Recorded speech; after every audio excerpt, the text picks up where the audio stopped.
এই গল্পগুলো আমাদের গল্প এবং আবেগে চোখটা ভিজে উঠলো কয়েকবার।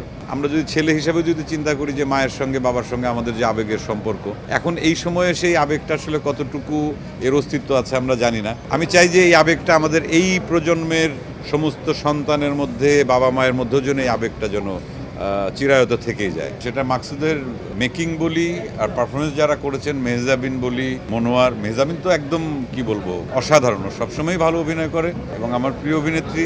সেই সঙ্গে রোকেয়া আপা, মনোয়ার, ইভেন সুমন ভাই, মানে জীবনের গল্প তো, আবেগের গল্প, এবং এই গল্পগুলো আমাদের গল্প, আমাদের সমাজের গল্প।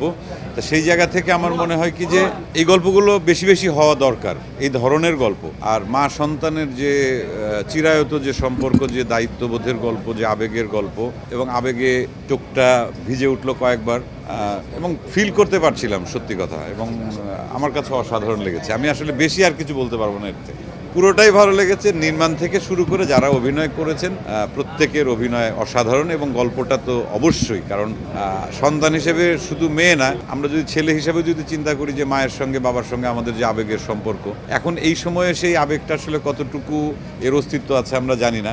কিন্তু আমাদের জেনারেশনে আমরা যখন ছোট ছিলাম, বা আমাদের ভাই বোন, বাবা মা, এই আবেগগুলোর মানে ছোঁয়াটা আমি, স্পর্শটা আমি পেয়েছি। আমি চাই যে এই আবেগটা আমাদের এই প্রজন্মের সমস্ত সন্তানের মধ্যে, বাবা মায়ের মধ্যেও যেন এই আবেগটা যেন চিরায়ত থেকেই যায়। এক্সট্রিম মশার কয়েল প্ল্যান্ট ফাইবার দিয়ে তৈরি, তাই সহজে ভাঙে না, সুগন্ধিযুক্ত ও নিরবিচ্ছিন্নভাবে জ্বলে। ডেঙ্গু, চিকুনগুনিয়া বাহি সহ যে কোনো মশার বিরুদ্ধে দেয় এক্সট্রিম সুরক্ষা।